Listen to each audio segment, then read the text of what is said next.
So what's up everyone, I hope तुम लोग की पढ़ाई लिखाई बहुत बढ़िया चल रही होगी। जेई के लिए, बोर्ड्स के लिए भी, बोर्ड्स काफ़ी पास आ गए हैं। और इस पढ़ाई लिखाई को यार थोड़ा इंटरेस्टिंग करने के लिए, बेसिकली 11th वालों के लिए आज का चैप्टर तो मैं एक ऐसी सीरीज स्टार्ट करने का ट्राई कर रहा हूँ जिसमें कुछ ऐसे चैप्टर्स हैं मैथ्स के जिनके कुछ क्वेश्चंस ट्रिक से सॉल्व हो जाते हैं। For example complex number, binomial theorem, ये 2-3 ऐसे चैप्टर हैं यार जिनके काफ़ी क्वेश्चंस ट्रिक से सॉल्व होते हैं और काफ़ी नहीं भी होते हैं। वो एडवांस लेवल की बात होगी। मेंस लेवल पे कुछ क्वेश्चंस होते हैं जो अगर तुमने लैंग्वेज अच्छे से रीड की है तो वो क्वेश्चन डेफिनेटली ट्रिक से सॉल्व हो जाते हैं। तो आज कॉम्प्लेक्स नंबर से स्टार्ट करते हैं यार। तुम्हें पहला क्वेश्चन दिख रहा होगा स्क्रीन पे। If Z1 and Z2 are complex number such that Z1 is not equal to Z2 and mod Z1 equal to mod Z2. If Z1 has positive real part and Z2 has negative imaginary part, then Z1 plus Z2 upon Z1 minus Z2 may be. इतना सारा data पढ़ने के बाद already यार दिमाग खराब हो जाता है कि Z1 Z2 के इक्वल नहीं है, mod Z1 mod Z2 के इक्वल है, Z1 का पॉजिटिव रियल पार्ट है, Z2 का नेगेटिव इमेजिनरी पार्ट है, तो हम लोग Z1 plus Z2 ब्ला ब्ला ब्ला कैसे निकालें। सिंपल सा मेथड इन क्वेश्चंस को करने का ये होता है कि क्वेश्चन को ध्यान से रीड करो, एक बार फुल स्टॉप तक रीड करो, उसके बाद फिर फुल स्टॉप का थोड़ा धीरे धीरे रीड करो। देखो पहली line, if Z1 and Z2 are complex number such that Z1 is not equal to Z2 and mod Z1 is equals to mod Z2। यहां तक पढ़ लिया कि Z1 Z2 के इक्वल नहीं है mod Z1, लेकिन mod Z2 के इक्वल है। फिर दूसरा line, if Z1 has positive real part and Z2 has negative imaginary part. Z1 के पास पॉजिटिव रियल पार्ट है, Z2 के पास नेगेटिव इमेजिनरी पार्ट है। Then Z1 plus Z2 upon Z1 minus Z2 क्या होगा? इमेजिनरी होगा, रियल एंड पॉजिटिव होगा। सॉरी, ऑप्शन 2 और 3 आई थिंक सेम हो गया, बट डोंट वरी, वो आंसर्स नहीं है। रियल एंड इमेजिनरी हो, यहाँ पे तुम रियल एंड इमेजिनरी लिख लेना, या फिर नन ऑफ दीज। तो यार mod Z1 mod Z2 के इक्वल है और Z1 का एक पॉजिटिव रियल पार्ट है। अब क्वेश्चन में ये नहीं स्पेसिफाई किया है कि Z1 का इमेजिनरी पार्ट एग्जिस्ट करता है या नहीं करता है।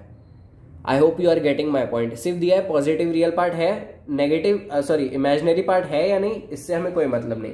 तो अपनी सिंप्लिसिटी के लिए हमने मान लिया कि इमेजिनरी पार्ट नहीं एग्जिस्ट करता है, यानी कि Z1 के पास सिर्फ पॉजिटिव रियल पार्ट है। तो अब पॉजिटिव रियल पार्ट है तो Z1 का सबसे इजी जो नंबर हो सकता है वो 1 हो सकता है। तो मान लिया Z1 1 है। ओके, अब Z2 के पास नेगेटिव इमेजिनरी पार्ट है, ये दिया हुआ है, लेकिन ये नहीं स्पेसिफाई किया हुआ है कि इसका रियल पार्ट कोई है या नहीं। तो फिर से क्वेश्चन को सिंप्लीफाई करने के लिए मान लिया इसका रियल पार्ट नहीं है, सिर्फ और सिर्फ नेगेटिव इमेजिनरी पार्ट है। लेकिन अब Z2 ऐसा चूज करना है जो mod Z1 के बराबर होना चाहिए, और mod Z1 1 है और Z2 के पास नेगेटिव इमेजिनरी पार्ट भी होना चाहिए। तो डेफिनेटली Z2 माइनस आई होगा, नेगेटिव इमेजिनरी पार्ट भी हो गया और इसका मॉड भी Z1 के इक्वल आ जाएगा, mod Z1 के। और Z1 Z2 आपस में इक्वल हैं भी नहीं, क्योंकि 1 और माइनस आई आपस में इक्वल नहीं हो सकते। रियल पार्ट और इमेजिनरी पार्ट कभी भी आपस में इक्वल नहीं हो सकते। तो अब यहां तक अगर स्ट्राइक कर गया तो बाकी तो फिर 10 सेकंड का काम है, क्वेश्चन ओवर। इफ यहां देखो, सॉरी लिखा हुआ है, तो Z1 प्लस Z2 हो जाएगा 1 माइनस आई, Z1 माइनस Z2 हो जाएगा 1 प्लस आई। रैशनलाइज करके तुम यहाँ पहुंचे माइनस आई, फाइनल आंसर, यानी कि इसका आंसर हो गया प्योरली इमेजिनरी। तो देखा तुमने, काफ़ी सिंप्लीफाइड वे में हमने इस क्वेश्चन को प्रोसीड किया। अब बढ़ते हैं सेकंड क्वेश्चन की तरफ। देखो सेकंड क्वेश्चन भी थोड़ा तुम्हें कॉम्प्लेक्स लगेगा, क्योंकि चैप्टर का नाम ही कॉम्प्लेक्स नंबर है, इसके काफ़ी क्वेश्चन कॉम्प्लेक्स ही होते हैं। मेरे तो सर के ऊपर जिससे जाता था 11th में, बट 12th में जब मैंने सेंगेज अलजेब्रा खरीदी थी तो मैंने इसको सॉल्व करना स्टार्ट किया, और उसी बीच सेल्फ स्टडी वाला था, तो ये शॉर्ट मेथड्स जो होते हैं ये मैंने कुछ क्वेश्चंस में ढूंढना शुरू किए। तो देखो रीड करते हैं। If Z is a complex number such that, minus जो आर्ग्यूमेंट है Z का वो -π/2 से +π/2 के बीच है, जिसमें -π/2 और +π/2 इंक्लूडेड है, यानी कि क्लोज्ड ब्रैकेट है, then which of the following inequalities is true. Answer मैंने ऑलरेडी टिक कर दिया है, लेकिन बात समझो कि ये आंसर तक हम पहुंचे कैसे। सॉल्यूशन देखो Z का आर्ग्यूमेंट दिया है -π/2 से +π/2 है और क्लोज्ड ब्रैकेट है, यानी कि -π/2 और +π/2 इंक्लूडेड है। तो फिर से अपनी सिंप्लिसिटी के लिए मान लिया कि आर्ग्यूमेंट जो है Z2 का वो π/2 है। अब π/2 आर्ग्यूमेंट आ सकता है अगर Zi हो, मैं सिंपलेस्ट फॉर्म की बात कर रहा हूँ। Z2i भी होगा तो भी π/2 आएगा, Z3i होगा तो भी π/2 आएगा, बट एक सिंपलेस्ट फॉर्म की बात करें तो जेड आई होना चाहिए, तो जेड आई हो गया। Okay, Z conjugate sorry Z bar या जेड का कॉन्जुगेट हो जाएगा माइनस आई, यहाँ लिखा हुआ है, और तो इसका आर्ग्यूमेंट हो गया, जेड बार का आर्ग्यूमेंट हो गया minus pi by two. Okay, तो जेड का argument pi by two, Z bar का argument minus pi by two. अब फर्स्ट ऑप्शन देखो, Z minus Z bar, Z है आई, जेड बार है माइनस आई, तो i minus minus i plus हो जाएगा, i plus i two i sorry 2i हो गया, 2i का मॉड हो जाता है √2 is less than mod Z क्या है 1, ये मॉड जेड 1 है, argument Z minus argument Z bar, Z का argument pi by two, Z bar का argument minus pi by two, दो माइनस मिलके प्लस, यानी कि pi by two plus pi by two that is pi, तो √2 आ गया less than equal to pi, यानी कि ये तो चलो ठीक है ये ऑप्शन। अब अगर ये ऑप्शन ठीक है तो सेकंड ऑप्शन डेफिनेटली गलत होना चाहिए, क्योंकि यहां बस इन्होंने साइन चेंज कर दिया है, तो सेकंड ऑप्शन तो गया इस क्वेश्चन से गायब। अब थर्ड क्वेश्चन और फर्स्ट क्वेश्चन में जो मेन डिफरेंस है वो इनइक्वालिटी साइन का है। फर्स्ट में इक्वल साइन दिया है, थर्ड में इक्वल टू साइन नहीं दिया है। मॉड जेड का भी डिफरेंस है, लेकिन अभी जो हम लोग ने डेटा लिया है उसके अकॉर्डिंग बहुत ज्यादा फर्क नहीं पड़ने वाला।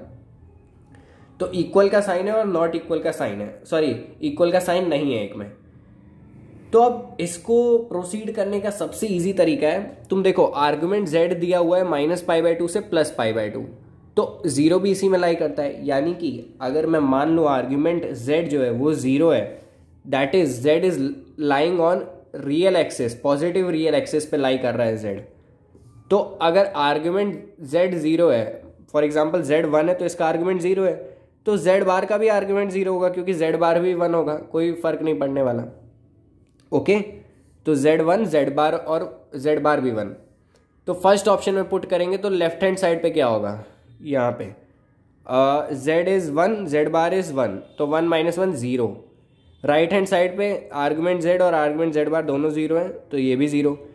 तो पहला ऑप्शन हो गया 0 लेस देन इक्वल टू 0, ध्यान देना 0 लेस देन इक्वल टू 0। अब थर्ड ऑप्शन में क्या है 0 लेस देन 0, इसमें इक्वल टू का साइन नहीं है, बट 0 तो इक्वल भी होता है 0 के, तो इक्वल टू का साइन सिर्फ पहले ऑप्शन में, यानी कि थर्ड ऑप्शन भी गया, बचा पहला option, that is answer is option 1। तो यार ये भी एक सिंपल तरीका था एक कॉम्प्लेक्स क्वेश्चन को अप्रोच करने का। अब बढ़ते हैं थर्ड क्वेश्चन की तरफ। देखो थर्ड क्वेश्चन भी काफ़ी इंटरेस्टिंग है, इसमें अगर तुम ट्रिक नहीं भी यूज़ करोगे तो सॉल्व हो जाएगा 2-3 मिनट में, बहुत ज़्यादा लंबा क्वेश्चन नहीं है, बट अगर ट्रिक्स यूज़ करोगे तो 20 सेकंड में हो जाएगा, दैट्स द डिफरेंस। और जेईई मेंस में टाइम का बहुत बड़ा रोल होता है यार। तो देखो दिया क्या है, if k is greater than 0 mod z is equals to mod w is equal to k and alpha दिया हुआ है z minus w bar upon k square plus z w bar, then real part of alpha क्या होना चाहिए, 0 होना चाहिए, k bye 2 होना चाहिए, k होना चाहिए या नन ऑफ दीज होना चाहिए। तो k दिया हुआ है ग्रेटर देन 0, ओके, और मॉड z मॉड w के बराबर है।